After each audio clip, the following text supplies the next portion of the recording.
네, 이번 주에도 각 당 캠프 이사들과 함께 대선 전국 살펴보는 시간 마련했습니다. 네, 문재인 후보 측의 전병헌 전 의원, 홍준표 후보 측의 강효상 의원, 또 안철수 후보 측의 김영환 최고위원, 또 유승민 후보 측의 조혜진 전 의원 네 분 모셨습니다. 안녕하십니까? 네, 안녕하십니까? 예. 앞서서 저희가 취재 기자를 통해서 각 후보들의 오늘 움직임을 살펴봤는데 사실 뭐 지난주에도 저희가 안보 공약을 한번 다루긴 했습니다만은 지금 상황이 상황이니만큼 이런 위기, 한반도 주변의 정세가 심상치 않은 이런 위기 상황을 어떻게 타개하면 좋을지 여러분들의 의견을 좀 듣고 싶거든요. 먼저 말씀을 좀 해주실까요? 예, 우선 지금 정부가 중심을 잘 잡아야 되겠고요. 예. 이 안보 문제는 그야말로 당파와 후보가 구분 없이 초당적으로 한데 뭉쳐서 슬기롭게 헤쳐나가는데 지혜를 모으는 게 가장 중요하다고 봅니다. 예. 지금 미국 항공모함이 한반도로 지금 오고 있고 예. 이 한반도로 항공모함이 오고 있는 의미가 무엇이냐라는 것을 놓고 갖은 추측과 억측이 난무를 하고 있고 한반도의 불안감이 조성이 되고 있지 않습니까? 그렇기 때문에 그런데 이제 그 무엇보다도 가장 최우선이 돼야 될 것은 한반도에서 우리 이 한국 주권 국가의 의지와 상관없이 전쟁이 일어나서는 안 된다라는 네. 그 대원칙만큼은 우리 정부가 꼭 갖고 가야 된다고 생각을 하고요. 그런 점에 있어서 문재인 후보는 어제 오늘 계속해서 한반도에 전쟁이 일어나는 것만큼 모든 것을 걸고 막아내겠다라는 입장을 천명하고 있고요. 오늘 이제 이런 문제를 이런 약간의 여러 가지 불안한 국제 정세와 한반도를 둘러싼 북한의 여러 가지 움직임 이런 것들에 대해서 견제도 하고 또 여러 가지 정세도 좀 안정화시키기 위해서 오늘 5당 후보들과 예. 그리고 5당 당대표들이 연석으로 참여를 하는 안보회의 개최를 해서 우리가 한마음 한뜻으로 한반도에서의 전쟁만큼 막고 그리고 북한의 도발에 대해서 강력한 그런 경고와 억제를 하는 그런 노력을 함께하자라는 취지로 오늘 그런 제안을 했죠. 예. 오늘 홍준표 후보도 지금 안보 행보를 보이고 있지 않습니까? 예. 그렇습니다. 어떤 보관을 가지고 계신지요? 네, 판문점에서 오늘 기자회견을 갖고 사실상 이제 안보 대통령으로서의 자신의 입장과 포부 그리고 국민들에게 안보에 대한 확고한 의지와 그런 공약을 밝혔습니다. 네. 저는 지금 각 당 후보들이 뭐 군대도 방문을 하고 뭐 전쟁이 없다 이렇게 말로는 얘기하고 있지만 국민들께서 잘 판단하실 거로 봅니다. 네. 우리 국가를 지키고 안보를 튼튼히 할 정당과 후보가 과연 누구냐. 그동안 이 북핵의 원인과 빌미를 제공한 것이 과거 진보 정권의 퍼주기 햇볕 정책 때문 아니었겠습니까? 네. 국민들이 이걸 다 판단하고 있습니다. 지금도 사드 배치를 반대한다든지 개성공단을 재개하겠다 이렇게 말을 하면서 어떻게 미국과의 동맹 관계와 안보를 지켜내겠다는 것인지 저는 잘 이해가 가지 않습니다. 지금 좀 질문을 하신 것 같기도 한데 뭐 답변하실 부분이 있을까요? 예, 우선 지난 국민들이 더 잘 아시겠습니다만 지난 김대중 노무현 정부 시절의 대북 관계와 이명박 박근혜 시절의 대북 관계를 비교를 한다면 그래도 한반도에서의 긴장은 가장 완화가 됐고 이른바 남북 관계의 긴장으로 인한 코리아 리스크는 거의 사라졌던 우리는 그런 경험을 가지고 있죠. 그러나 지난 보수 정권 10년 즉 이명박 박근혜 정권 10년 동안은 북한에 대해서 대화만 굳게 닫았지 그 어떤 견제도 그 어떤 조치도 제대로 실효적으로 한 게 없다. 그리고 오히려 더 핵 도발과 핵 개발만 더욱더 가속화시켜 왔던 것이 지난 10년이었기 때문에 우리 국민 여러분들께서도 이제는 지난 10년에 여러 가지 쌓인 적폐들이 많이 있습니다만 특히 안보 문제나 남북 관계의 문제 그리고 한반도의 국제 관계에 있어서도 지금 미국과도 관계가 별로 그렇게 좋지 않고 일본과도 관계가 나쁘고 중국과도 관계가 나쁘고 온통 한반도를 둘러싼 4대 강국과 모두 다 지금 척을 지어가고 있는 이런 결과를 초래한 것이 지난 보수 정권 10년 외교의 최종적인 결산이다라는 측면에서 이제 국민들께서도 한번 반출해 보시면 그래도 어쩌니 저쩌니 하고 뭐 색깔을 더 칠해 왔지만 그럼에도 불구하고 지난 그 보수 정권 10년보다는 진보 정권 10년이 그래도 남북 관계가 더 나았고 한반도가 좀 안정되었다라는 것을 느끼실 것입니다. 여기에 더해서 이제 새로운 민주당 정권이 들어선다면 지난 그 김대중 노무현 정부의 과오를 잘 반출을 해서 새로운 남북 시대를 열고 한반도의 전쟁의 위험성을 종식시키고 북핵 문제를 우선적으로 타결하기 위해서 기본적으로 한미동맹 관계의 굳건한 기초 위에 주변 4대 국가의 협의를 통해서 이 남북의 핵 문제를 예. 차근차근 풀어 나갈 준비와 자신이 되어 있다라는 말씀을 드립니다. 우선 제 전병헌 의원은 앞으로 토론에 나오셔서 보수 정권 10년이라고 하지 말고 보수 정권 9년이라고 해야 됩니다. 임기가 1년 줄었습니다. 횟수로는 10년이에요. 횟수로는 10년. 전병헌 의원 말씀 가운데 한반도에서 전쟁이 없어야 된다는 거에 전적으로 동감입니다. 예. 우리가 이걸 막아야 된다고 생각합니다. 그 확률이 단 1%가 있다고 할지라도 우리는 이걸 막을 의무가 있고 책임이 있다고 생각합니다. 우리 국민이 다 원하고 있다고 생각하고요. 그렇게 하기 위해서 가장 중요한 것, 지금 가장 중요한 것은 한미 동맹을 강화하는 일이라고 생각합니다.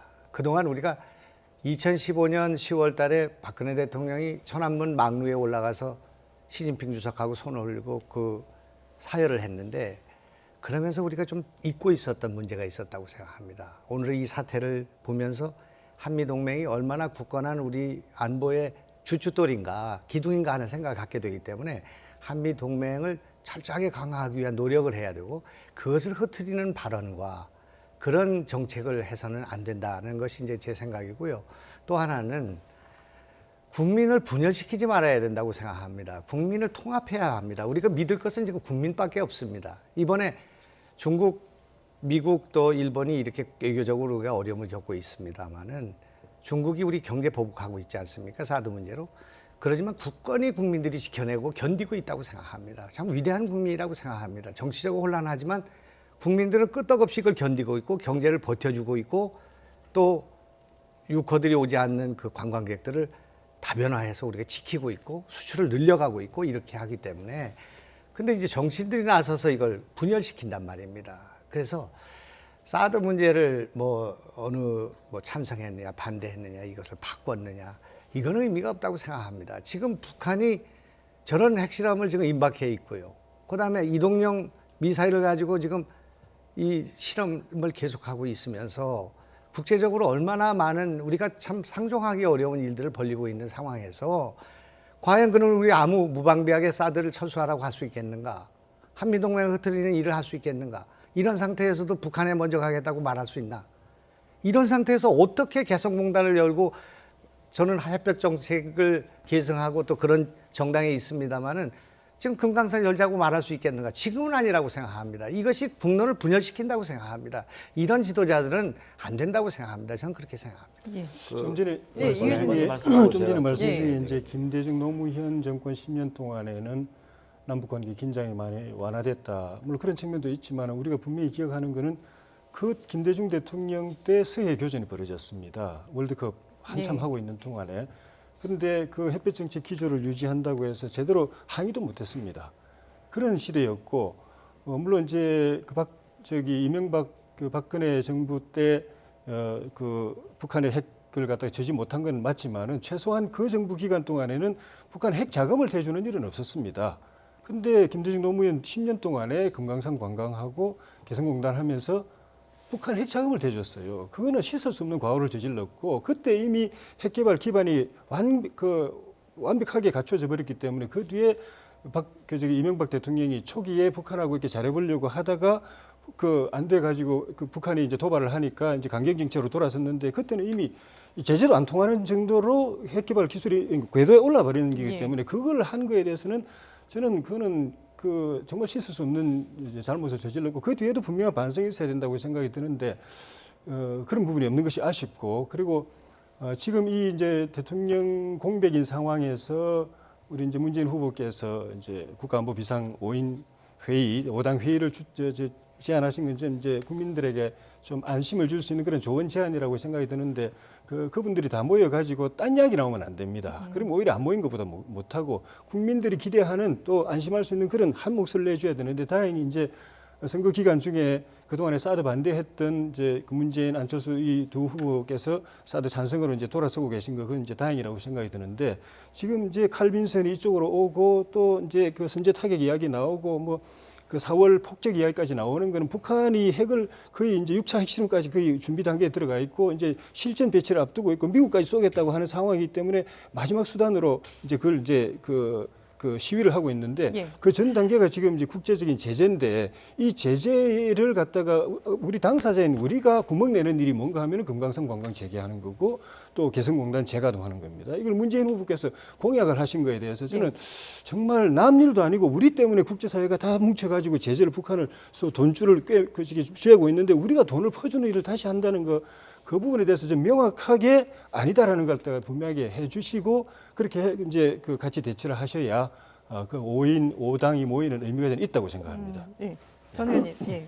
예, 우선 이제 그 제재와 관련해서는 그 지금 현재 국제적인 사실 그 협약 틀이기 때문에 우리가 그것을 변경할 수는 없다고 생각해요. 그런데 제재를 하는 이유는 북한의 태도를 변화시키기 위해서 제재를 하는 거 아니겠습니까? 네. 그렇기 위해서는 경제적인 제재는 가해지지만 정치 외교적인 대화 노력은 끊임없이 지속이 되어야만 이 변화를 최종적으로 초래할 수 있는 것이죠. 우리가 압박만 하고 대화도 않고 하면 이 상태가 아무런 변화를 이끌어낼 수 없다라는 것은 너무나도 자명한 것이기 때문에 네. 문재인 그 후보의 입장은 제재는 하지만 제재도 변화를 이끌어내기 위한 목적이기 때문에 제재와 함께 끊임없이 대화를 통한 압력도 해서 예. 북한의 태도 변화를 이루어내야 된다. 그런 차원에서 금강산 관광 문제라든지 개성공단 문제도 포괄적으로 여러 가지 차원에서 노력을 하자는 것이지 지금 경제 제재 중인데 국제적으로 모두가 다 북한에 대해서 제재를 하고 있는데 우리만 그 개성공단이나 남북 금강산 관광을 바로 재개를 해서 경제 제재를 풀자라는 그런 취지는 아닌 거죠. 이것은 네. 삼척 동자도 다 아는 것이고요. 두 번째 우리 이제 김영환 그 최고께서 지금 이제 말씀하신 것처럼 그 문재인 후보가 북한에 먼저 가겠다라는 것을 마치 자유한국당 의원이 얘기하듯이 그렇게 이제 말씀을 하셨는데 그 참 그 어제까지 갔던 동료 의원으로 대단히 서운합니다. 누구보다도 문재인 후보가 그런 취지로 얘기하지 않았다는 것을 우리 김영환 의원께서 너무나도 잘 아실 뿐이에요. 네. 무슨 얘기냐면 북한에 먼저 가겠다고 하는 것은 북한이 좋아서 먼저 가겠다고 이야기를 했던 것은 아니라는 것은 삼척동자도 그것도 다 압니다. 제정신 대통령 후보가 아니라 초등학교 학생들도 북한이 나쁜 나라고 이걸 상종하기가 참 어려운 나라다. 여론조사가 양강으로 가니까 좀 말도 좀 나눠서 하고 시간도 좀 나눠서 합시다. 네, 좀 아니 짧게 정리하겠습니다. 그런데 이제 너무나 얼토당토하지 않은 황당무계한 말씀을 하셨기 때문에 제가 조금 길게 설명할 필요가 있어서 말씀을 드리는데요. 그래서 그 북한에 가겠다고 한 것은 한반도에 지금 당장에 우리 조혜진 의원께서 말씀하신 것처럼 한반도에 지금 전운이 일고 있는 이런 위험한 문제가 무엇 때문에 그렇습니까? 북핵 문제 때문에 그런 거 아닙니까?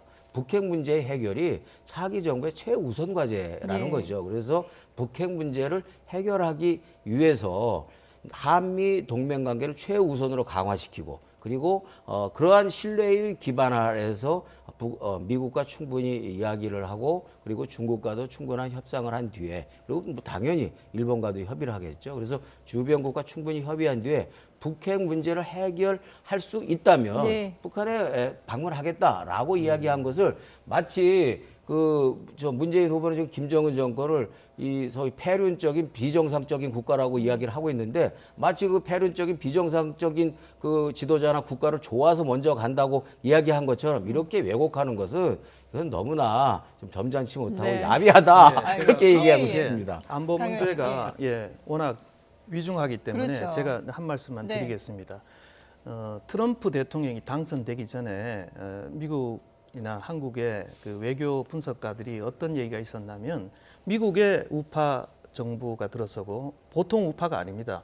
아주 미국 국익을 가장 우선시하는 트럼프가 들어서고 한국에 만약 진보 좌파 정부가 들어선다면 이것은 우리 그 한반도에 퍼펙트 스톰의 그런 위기가 올 수 있다. 이런 이중 삼중의 위기가 올 수 있다. 이런 일이 있었고요. 지금 사실상 굉장히 현실화될 가능성이 있었습니다. 예. 그리고 문재인 대세론도 민주당이 이제 만들어낸 말인데 최근에 그래서 조셉 윤 미국 육자회담 대표, 외교관도 예, 방문하고 지금 한국의 많은 전문가들이 미국 가서 미국 사람들이 궁금해하는 게 최근까지 과연 문재인이 어떤 사람이냐, 또 문재인의 생각이 무엇이냐 이런 것에 대해서 집중적으로 그런 그 문의와 그런 대화가 오갔습니다. 네. 그런데 제가 걱정하는 것은 문재인 후보의 어떤 이럴 때일수록 좀 자중하고 어떤 국익을 우선하는 이런 태도를 보여야 되는데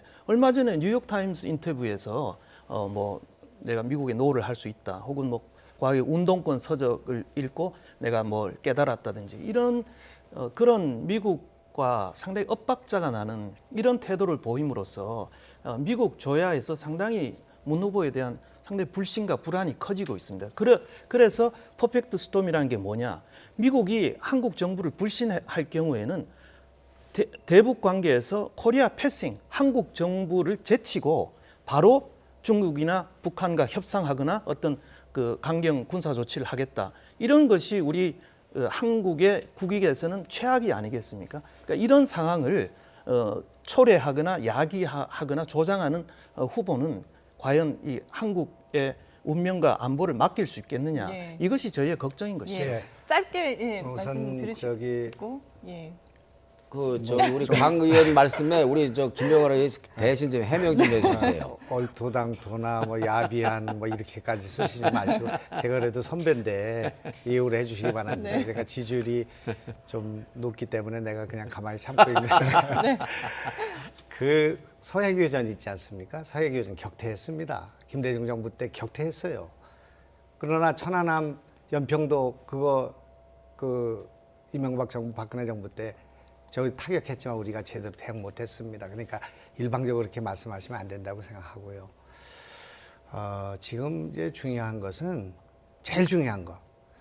미국이 어떠한 봉쇄 조치를 하든 서지컬 스트라이크를 하든 타격을 하든 뭐 폭격을 하든 절대 한국민의 의사와 반하는 한국 정부의 동의 없이 한국 국민의 동의 없이 그런 군사 조치를 해서는 안 된다는 것을 분명히 해야 될 것 같습니다. 우리가 솔직히 지금 트럼프도 우리가 믿지를 못하는 그런 형편 아니겠습니까? 그분이 강력한 이 북한을 억제하기 위한 그런 과정에서 우리 한반도가 희생되고 한반도 경제가 무너지는 그런 일이 있어서는 안 되기 때문에 이거는 확고부동하게 해야 된다고 생각합니다. 이제 그런 말씀을 드리고 싶고요. 그 이외에 뭐 사드니 금강산 관광이니 이런 문제는 부차적인 문제라고 생각합니다. 전쟁을 막아야 합니다. 그러나 북한이 핵 실험을 계속하고 계속 저는 도발을 하는데도 불구하고 우리가 이것을 손 놓고 있고 그것을 방어할 수 있는 방법이 없어서는 안 되기 때문에 우리가 할 수 있는 모든 노력을 해야 되고 한미동맹을 강화해야 되는 것이 지금 있는 문제라고 생각합니다. 그런데 정치인들이 말을 이를테면 북한하고 무슨 내통하기 위해서 우리 문재인 대통령 후보께서 당선되면 북한 간다는 말씀이 아니지 않습니까? 근데 그 말씀 하나가 더군다나 대세론을 형성해서 내가 대세요 하시는 그런 상황에서 당선되고 나서 북한을 가신다고 하니까 이것이 국민들한테 굉장히 많은 영향을 줬고 미국 조야에도 영향을 줘서 한반도 정세에 영향을 줬다 이겁니다. 제가 볼 때는 사드를 조속하게 지금 미국이 배치하게 된 것도 본인이 대세라고 하시면서 곧 당선만 되면 사드 배치를 반대할 것 같은 생각을 가지니까 미국도 그런 생각을 가졌고 중국도 상당히 우리 정국에 대해서 문재인 당선되고 난 뒤에 사드 배치 문제를 거론하기 위한 노력을 하고 결국은 국민들의 국론을 분열시켰다 이겁니다. 예. 정치가 이렇게 아무렇게나 해보는 그런 장난 같은 그런 말씀을 하셔는 안 되고 신중한 발언을 통해서 국민 하나를 모아야 된다고 생각합니다. 그것은 여야의 문제가 아니라고 생각하고요. 우리 후손들에게 물려줄 이 나라를 지키기 위해서는 안보에 있어서 초당적으로 해야 된다고 말씀하셨는데 정치인들의 말이 신중하지가 않고 내일을 내다보지 않고 여러 가지 발언을 해가지고 이런 분란을 일으킨단 말입니다. 상식적으로 지금 말이 되지 않지 않습니까? 우리는 개성공단을 그걸 문을 닫는 과정에 대해서도 신중하고 아쉽게 생각했지만 지금 이 제재가 진행되는 상황 속에서 개성공단을 열겠다. 금강산을 다시 열겠다. 원하고 있지만은 저쪽에 자세가 변화가 있어야 된다 이겁니다. 이것이 국민의 공감이라고 생각합니다. 예, 네. 알겠습니다. 저 지금 예. 잠깐만 이 네네. 부분에서 제가 이 좀 말씀을 얘기를 마지막으로 예. 이제 안보 얘기를 예. 마무리하도록 하겠습니다. 그 지금 보니까 이제 3대 1인데 뭐 3대 1 좋습니다. 근데 우선 우리 이제 국민의당 김영환 최고위원께서 말씀하신 국민을 통합시켜야 된다. 정치인들이 분열시키지 말아야 된다. 100% 동의합니다. 그런데 또 정치인들이 이야기한 내용을 사실과 다르게 왜곡을 해서 그걸 분열의 수단으로 분열의 그 매개로 이렇게 또 이야기하는 것조차도 그것도 하지 말아야 될 일이라고 생각합니다. 그리고 그러한 행위 자체가 안보를 또 약화시키는 것이고요. 제가 지금 말씀드린 것처럼 이 북한에 먼저 간다라는 그 표현도 사실은 거두절미해서 왜곡한 그런 표현이라는 것은 이미 알려질 만큼 알려졌어요. 그래서 자꾸만 그거를 가지고 마치 북한에 먼저 간다고 했기 때문에 여전히 문재인 후보가 물어보겠습니다. 사드 잠깐만. 이제 제가 얘기할게요. 겁니까? 잠깐만요. 북한에 먼저 간다고 한 이야기를 마치 계속 김정은이 좋아서 북한에 먼저 간 것처럼 이렇게 자꾸만 되풀이해서 얘기하는 것은 그렇게 얘기한 적 없죠. 아니 지금 그런 식의 이야기를 지금 계속 하고 있잖아요. 국민한테 전달하고. 두 번째, 그럼 국민의당에서는 그동안 사드 배치 반대한다고 현수막을 걸고 난리를 쳤지 않습니까? 그리고 여전히 당론도 사드 배치 반대가 당론으로 알고 있어요. 안철수 후보만이 대통령 선거 용으로 어떤 측면에서 선거 전략상 사드 배치 찬성으로 전화를 하고 지난 토론회에서 전화를 하고 당을 설득한다고 했습니다. 그래서 우리 김영환 최고가 저한테 그런 그 질문을 할 그 기본 자격은 없다라는 말씀을 드리고요. 우리 강 의원께서 말씀하신 그 부분에 대해서 미국 조야에서 문재인 후보에 대해서 굉장히 위험하게 생각하고 불안하게 생각한다. 일부 그런 부분이 있겠죠. 그러나 또 문재인 후보에 대해서 대다수는 안정적으로 생각을 하고 있고요. 지난번에 뉴욕 타임스지하고 기자회견을 한 내용에서 노라는 말, 리포트 대사가요, 모든 외교 협상에 있어서 정상적이고 건강한 건강성의 출발은 노후에서 출발한다. 자기가 외교관을 하면서 노후라고 할 때마다 1달러씩 받았다고 한다면 자기는 재벌이 되어 있을 것이다 라고 말할 정도로 외교가에서는 자기 국익을 위해서 또 주권의 지킴을 위해서 국민을 위해서는 당연히 노후할 수 있는 그런 자세가 필요한 것이죠. 다만 그 기본적인 한미 동맹 관계를 원천적으로 흔드는 노후냐 아니냐의 문제일 뿐인 것이고, 예를 들어서요, 지금 당장, 제가 하나 물어볼게요. 잠깐 물어볼게요. 미국이, 할수 있어야 된다고 생각합니다. 중국이나 북한에 대해서 이제까지 노후 많이 해왔죠. 그래서 제가 하나 물어볼게요. 그러면 미국이 지금 항공모함이 오고 있는데, 항공모함이 북한을 타격을 하겠다라고 한국 측에다가 이야기를 하면, 예스, 그렇게 해야 됩니까? 그건 노라고 해야 되는 거 아닙니까? 무조건 미국의 주문에 대해서 무조건 예스만 해야 된다라는 것 자체가 오히려 더 국익을 위해서도 그렇고 국가의 안전을 위해서도 그렇고 더 위험한 일이다라는 것을 제가 말씀드리고 싶습니다. 정 의원님, 이 지금 여론조사가 양강으로 갔다고 지금 말씀드렸는데 너무 이렇게 길게 혼자서만 말씀하시면 어떡합니까? 아니 3대 1이니까 제가 말씀드리는 거죠. 예, 그래서 네. 이 말씀을 그만하고요. 네.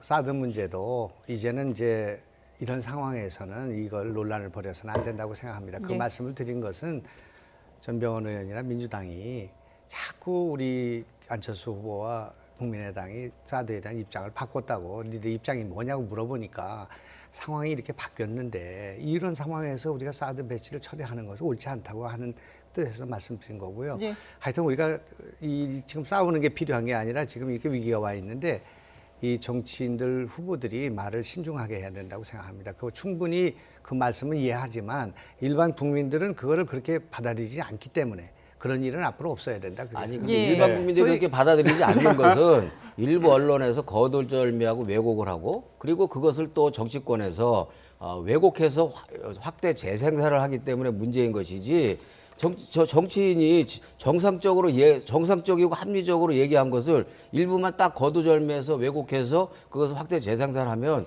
당연히 논란이 될 수밖에 없는 네, 것이고 알겠습니다. 예, 알겠습니다. 그런 것이죠. 네. 네. 뭐 어쨌든 한반도의 위기감이 있어서는 안 된다라는 그 부분에 대해서는 네 분 모두 다 공통적으로 인식을 같이 하시는 부분이라고 보고요. 저희가 다음 주제로 넘어가도록 하겠습니다. 저희가 미리 사전에 그 상대 후보들에게 혹시 궁금한 점이 있는지, 검증을 꼭 해야 되는 부분이 있는지를 미리 좀 질문을 받았는데요. 조혜진 의원부터 그동안 너무 말씀을 못 하셨는데 예, 조혜진 의원부터 궁금하신 내용을 질문을 하실까요? 예, 저희가 30초 시간을 드리겠습니다.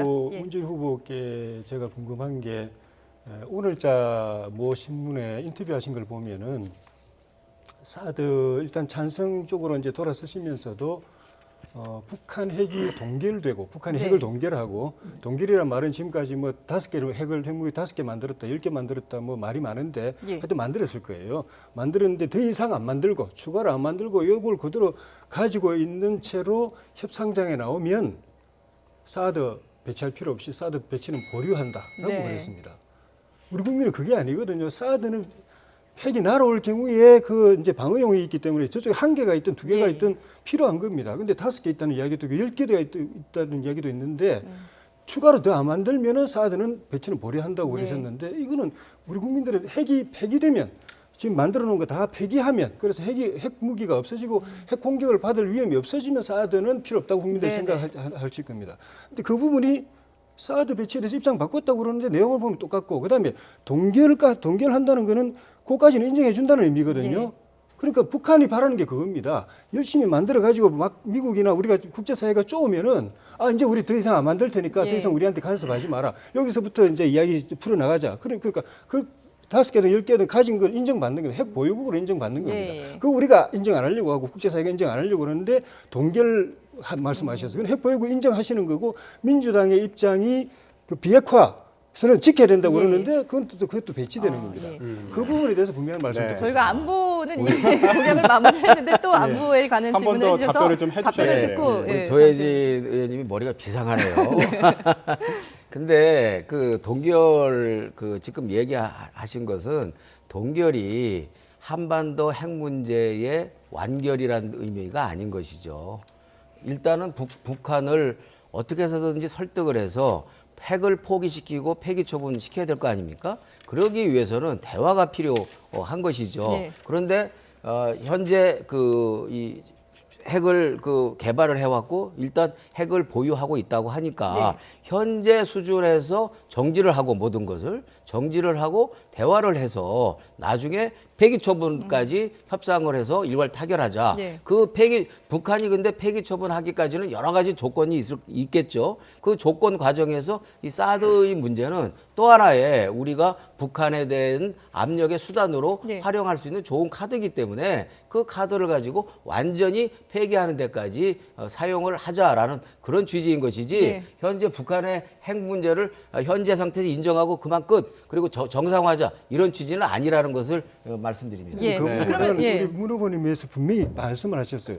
핵이 포기하게 되면 북한 핵이 없어지면은 사드는 취소. 네. 그 대신에 동결하면은 보류 이렇게 말씀하셨습니다. 그러니까 북한이 핵이 없어지면 아예 사드 계획 자체가 원천적으로 없어지는 것이고 북한이 요구 만드는 거 그대로 유지하고 더 이상 안 만들면 사드를 배치하는 걸 보류하겠다고 하신 겁니다. 예. 그건 틀린 거예요. 아니, 분명히 그러니까- 명확하게 구분해서 말씀하셔서 그러니까 제가 의문을 갖는 거예요. 그러니까 구분하는 거지. 그러니까 지금 말씀하신 것처럼 해명을 할수 그 있는 사드 북한 핵 개발을 일단 동결을 하면 네네. 사드 배치라는 것 가지고 핵 폐기까지 완결시키는데 이 사드 배치라는 카드가 유용한 수단으로 사용될 수 있다라는 네. 그런 의미를 담고 있는 것이지 우리가 사드 배치를 하는 것이 목적이 아니잖아요. 기본적으로 사드 배치라고 하는 것은 북핵 개발이나 북핵 공격을 방어하기 위한 것이기 때문에 원천적으로 북한의 핵이 더 이상 개발되거나 증강되지 않도록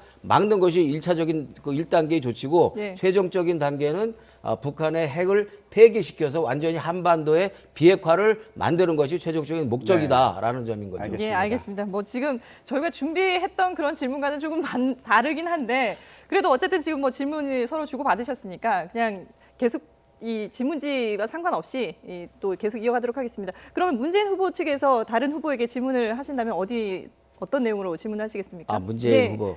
문재인 후보 측에서 이제 다른 후보 측에 예. 다른 후보 측에 지금 이제 저기 국민이 바뀐 거 아니에요? 지금 네. 안보에서 네. 검증 다른, 국면으로 네, 다른 그동안 이제 내용으로 우리 질문드리겠습니다. 그 안철수 후보께서는 그 검증 무풍지대에 있어가지고서 네. 아주 자유롭게 지지도가 좀 최근에 상승하긴 하셨는데 축하드리고요.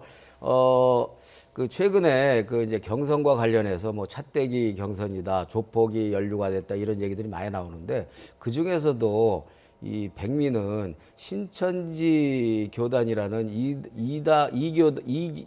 이교단의 네. 그런 그 연루와 지원이 있었다라는 그런 그 보도가 있었어요. 이것은 매우 심각한 문제다. 차떼기, 조폭 이것도 구태 그 소위 동원 정치이지만 이거는 더더욱이 최악이다. 이제 이런 예. 생각이 듭니다. 알겠습니다. 여기에 대한 답변을 해주시죠.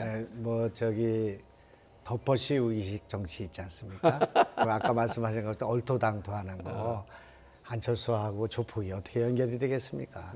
신천지가 뭔지 저도 모릅니다. 그 어떤 교파인지 어떤 교리를 갖고 있는지 아까 제가 물어보지 않았습니까? 안철수 후보는야말로 신천지가 뭔지 아마 처음 들어볼 거라고 생각합니다.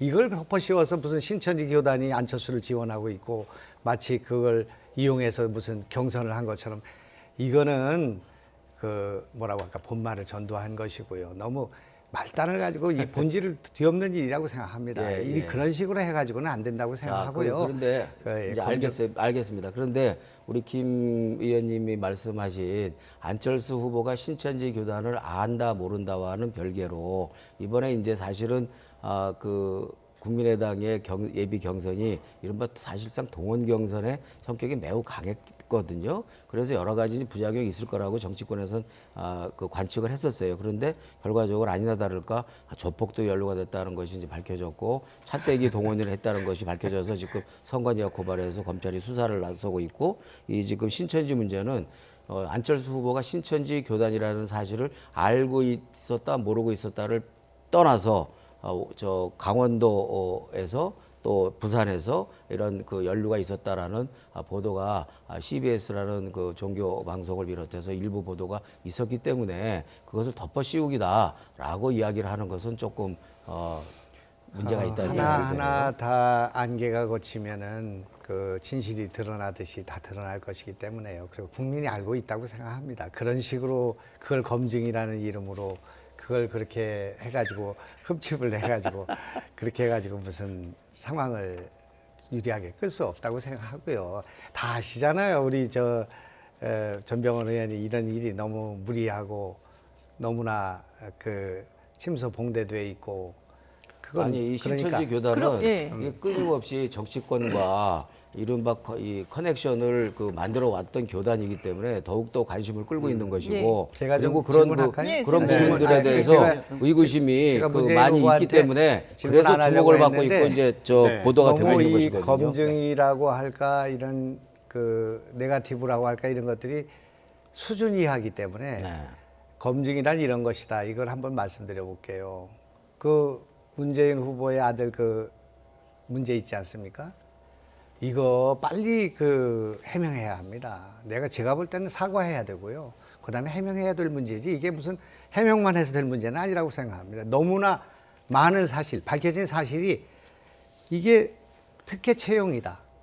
또 특혜 휴직이다. 특혜 그 퇴직이다. 이런 것들이 덕지덕지 붙어 있기 때문에 어디서부터 문제를 제기할지 모르겠는데 빨리 사과하고 털고 우리 정책 토론으로 가는 게 좋겠다고 네, 생각합니다. 답변. 예, 그 문준영 씨 아들 문제는 그 지금 여러 차례 해명이 됐죠. 두 차례 그 감사원 감사가 있었고 문준영 씨 특혜 채용과는 관계가 없었다는 것이 사실이 드러났고요. 우리 김 의원님이야말로 알면서 아유. 다 덮어씌우는 거 아니에요? 아니.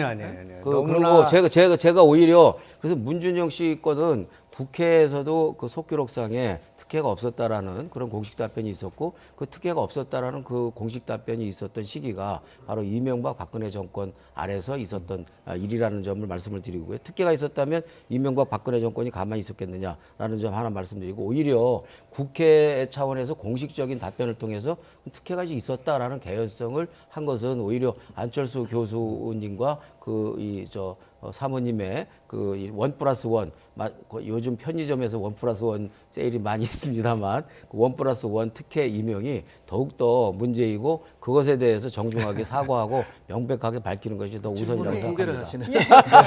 하시네. 좋은 겸 한 말씀 드리고 싶은데요.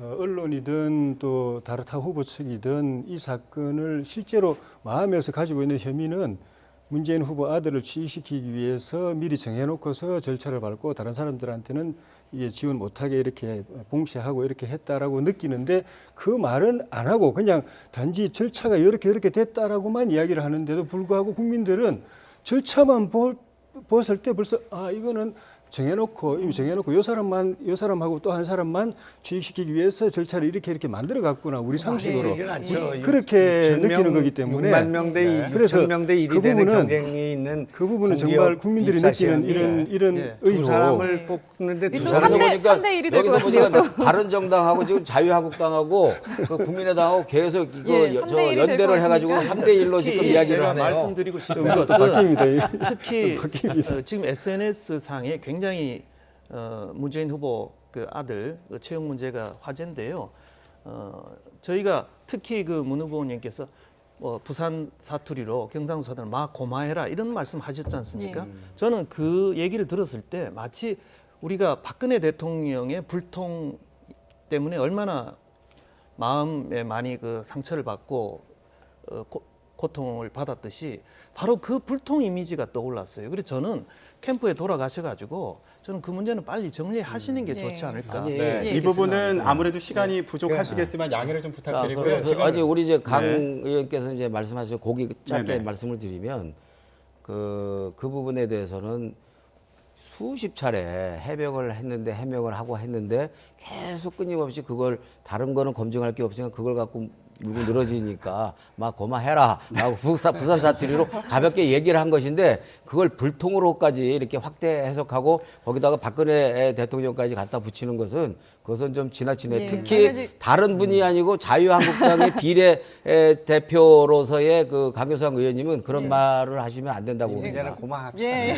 그럼 강효상 의원께서 예. 조혜진 의원에게 또 뭐 질문하실 게 있으시면 아니 저는 우리 안녕한 안철수 후보 두 개 해도 네, 되겠습니까? 안철수 네, 후보. 두 개 예, 시간이, 하겠습니다. 예, 우선 짧게 예, 부탁드립니다. 우선 그럼 유 후보님 하나 네, 하고 예. 먼저 해주시죠. 유 후보님께서 굉장히 생활 그 친화적인 그런 공약을 많이 하셨습니다. 칼퇴근이라든지 혹은 또 그 3년 육아휴직 이런 말씀하셨는데 저는 이 칼퇴근이 어떤 이제 특정 분야에는 가능하지만 지금 글로벌 시대 아닙니까? 사실 24시간 그 경제 전쟁 시대인데 과연 그것이 지켜지겠느냐? 저는 차라리 어떤 그 플렉스블 근무 시간 이렇게 자기가 일정 시간을 그 근무하는 이런 그 유연 근무 시간제로 하는 게 좋지 않겠느냐? 예, 예. 이제 그런 질문을 하나 예, 거기에 대한 답변을 기업들의 현실성이 있겠느냐? 그리고 또 네. 육아 휴직은 전부 기업들의 부담으로 돌아오는데 오히려 취업을 억제하는 효과가 있지 않겠느냐? 이런 걱정이 있는데 어떻습니까? 네, 우리 모두의 영어로 말하는 로망, 우리 모두의 소망, 직장 생활하는 사람들 모두의 소망이 정시에 출근해서 집에 돌아가서 가족들하고 있고 싶어하는 거. 그래서 손학규 전 대표님이 저녁이 있는 삶 그랬을 때 모든 사람들이 공감했던 이유가 그거거든요. 우리가 지향하는 거고 이제는 거기 갈 때가 됐고 이제는 붙잡아 놓고 열심히 일 시킨다고 해도 시간만 낭비고 생산성 안 오르고 가정업 하게 되고 애 못 낳고 저출산으로 가다가 이 우리 국가가 집단 자살을 공동체가 자살하는 그런 그 비유를 쓰는 분이 있을 정도로 이 대책이 없어요. 10년 동안 100조를 집어넣는데도 오히려 출산율이 1.2에서 1.17로 떨어졌습니다. 그런데 다소 조금 파격적이다 보일지도 모르겠지만은 법이 먼저 앞서면 우리가 주 5일제를 봤지만 법이 먼저 선도하면은 사회가 구조가 따라와가지고 정착하는 일이 많이 보거든요. 스웨덴이 또 그걸 또 성공했습니다. 우리처럼 고민하던 나라였는데 이런 제도를 해가지고 성공했기 때문에 우리도 할 수 있다는 생각이 들고 그리고 10년 동안 100조 넣어가지고 그 출산율이 더 떨어지는 것에 비하면은 여기 들어가는 것이 훨씬 더 도전할 만하고 생산적인 거고 기업에 부담이 있습니다. 그렇지만 대기업은 그 정도는 그게 감당할 수 있는 여력이 되고 중소기업이 문제인데 그거는 10년 동안 100조 넣은 거 비하면은 조금만 도와줘도 중소기업들은 요소를 이제 실행할 수 있기 때문에 네. 한번 해보자고요. 예, 답변을 받으셨으니까 질문을 또 하시죠. 예. 하나 더 예, 하시죠. 하나 더. 예. 네. 안 후보님께 지금 안 후보가 아니라 안 죄송합니다. 안 후보님 측에 누가 나를 자꾸 안영환이라고 불러가지고. 지금 이제 보수층들이 많이 안철수 후보 쪽으로 많이 가는 거 아니냐, 뭐 샤이 보수가 간다. 예. 저는 그 스윙 보수라고 부르고 싶은데 이제 과연 이제 두 가지인 것 같습니다. 저희가 아직 그 캠페인이 늦었고요. 여러 가지 뭐 탄핵이다 또 도지사 사태 이런 문제로 늦었고 또 하나는 그 여러 가지 이제 검증 또 보수층들이 문 후보는 또 안 되는 거 아니냐 뭐 이런 여러 가지 그런 복합적인 이유가 있었던 걸로 봅니다. 예. 그런데 이제 안철수 후보와 그다음에 이제 그 국민의당을 보면 이제 그 박지원 대표가 이제 그 흔히 말해서 시중에서의 상황이다. 또 여러 가지 당론을 또 좌지우지하는 그런 측면도 보이고 그래서 그 박지원 대표의 또 과거 DJ 정부 때 여러 가지 뭐 대북 송금 문제라든지 이런 것 때문에 약간 걱정하는 분들이 많은데 거기에 대해서 어떻게 생각하는지 답변 여쭙고 해주시죠. 싶습니다. 박지원 대표가 잘못된 행동 또 뭐 그 옛날식 정치로 돌아가게 되면은 그 견제할 상대가 접니다. 저 같은 최고위원으로서 제가 상대지 무슨 안철수 후보와 위에 무슨 상황이 있고 하황이 있고 그런 일은 터무니없는 일이라고 생각하고요. 그런 우려 또 그런 이미지 또 그런 발언이 있는 것을 잘 알고 있기 때문에 박 대표 스스로가 굉장히 그 자제하고 조심하고요. 그 자리를 비워주기 위해서 노력하고 하고 있기 때문에 그 충정의 말씀은 제가 잘 듣겠습니다만은 어떻든 그런 일은 없다 그렇게 말씀드리겠습니다. 예, 지금 홍준표 후보 측에 아무도 질문 안 하셨는데 유 의원님이 한번 질문해 주시죠. 유승민 후보 측의 예, 조혜진. 유 후보 측에. 사실 이제 자유한국당의 홍준표 후보님 이제 본격적으로 활동 시작하셨는데 이미 지나간 일이긴 하지만 또 앞으로 또 경계가 될 수도 있어서 홍준표 후보님하고 저하고는 각별한 사이이기 때문에 네. 뭐 일일이 안 밝히겠습니다만은 잘 되시기를 바라는데 이번에 그 본인이 이렇게 여러 가지 참 이렇게 그걸 이제 보통 시중에서 이제 언론에서 꼼수라고 이야기하는데 꼼수라는 표현을 듣는 것 자체가 본인은 좀 불명예라고 생각이 드는데 그걸 동원해가지고 결과적으로는 경남도지사 1년 2개월이나 남았습니다. 4년 임기 중에 1년 2개월 남았는데 그걸 비워두고 재보선이 없게 만들어가지고 비워두게 나와서 정말 중요한 도지사 자리 1년 2개월이나 공백이 되게 하고 나온 거는 주민들은 다 도지사를 뽑고 거기 일을 시킬 또 거기에 의존해서 도의 발전을 이끌어가야 될 권리가 헌법적인 권한이 있는데 그걸 본인이 그걸 무산시켜버린 거거든요. 봉쇄해버린 거기 때문에 그건 민주적이진 않다고 생각이 들어요. 그래서 정말 그게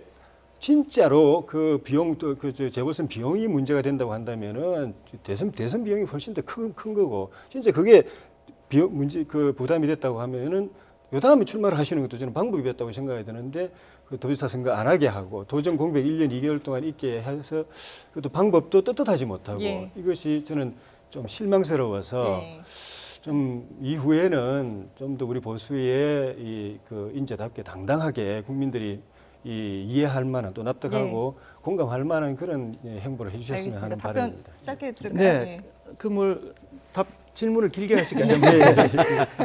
저도 그 문제에 대해서 상당히 고민하고 찬찬히 들여다봤습니다. 그런데 제 결론은 이것은 불가피하고 상당히 정치적인 결단이었다. 왜냐하면요, 말씀하신 대로 어떤 경남 도민들의 선택권을 봉쇄한 거 아니냐. 그 말씀에 대해서 저는 동의를 못합니다. 왜냐하면 이번 선거가 그 4년 임기의 도지사를 새로 뽑는 선거를 봉쇄했다면 그 말씀이 일리가 있는데 지금 이번에 뽑으면 1년 뒤에 또 뽑아야 됩니다. 네. 1년 임기를 위해서 300억이란 혈세가 또 들어가야 되고요. 그 다음에 또 선거를 1년 뒤에 또 해야 됩니다. 이 그 경남 도의 부채 1조 4천억을 제로로 만든 그 홍준표 지사로서는 상당히 그런 국민 혈세가 낭비되는 거에 대해서 상당히 그 보수 정치인으로서 그걸 수용하기 어려웠을 것이다 이렇게 보고요. 또 남은 1년은 그동안 부지사를 통해서 그동안 해왔던 여러 가지 그 보수 행정의 원리 이런 행정이 그대로 지속되기를 바랬던 하나의 정책인 결단이 아니었나 예. 저는 그렇게 생각을 합니다. 알겠습니다. 네. 제가 유 후보 쪽에 딱 네. 저 일부 저희가 지금 방송 30초만, 시간이 한정이 돼 30초만 얘기를 있어서, 할게요. 예. 그 칼퇴근법과 관련해서 예. 사실은 2010년 전 제가 민주당 원내대표 할 때 칼퇴근법을 이미 우리 당에 2013년 8월 달에 칼퇴근법을 당론으로 만들었습니다. 그리고 칼퇴근법은 시행돼야 된다고 생각을 예. 하고요. 그리고 그래서 그 연장선상에서 우리 문 후보도 칼퇴근법 정책 공약을 가지고 있고 그래서 오히려 저는 이제 유 후보한테 묻고 싶은 것은 그 칼퇴근법의 원천적 지적 소유권은 민주당에 있으니까 민주당에 대해서 약간의 지적 수수료를 낼 용의는 없는지 제가 묻고 싶습니다. 그 부분에 대해서는 이제 말하는 시간도 사람보다도 없다. 실천하는 사람이 중요하다고 예, 예, 그걸 알겠습니다. 이루어내는 일이 중요하다고 네, 말씀드리겠습니다. 네 분의 얘기를 더 듣고 싶습니다만은 시간상 저희가 여기서 인사를 드려야 될 것 같습니다. 다음에 기회가 되면 또 한번 모시도록 하겠습니다. 지금까지 문재인 후보 측의 전병헌 전 의원, 홍준표 후보 측의 강효상 의원, 그리고 안철수 후보 측의 김영환 최고위원, 유승민 후보 측의 조혜진 전 의원 네 분과 함께했습니다. 오늘 말씀 잘 들었습니다. 네, 감사합니다.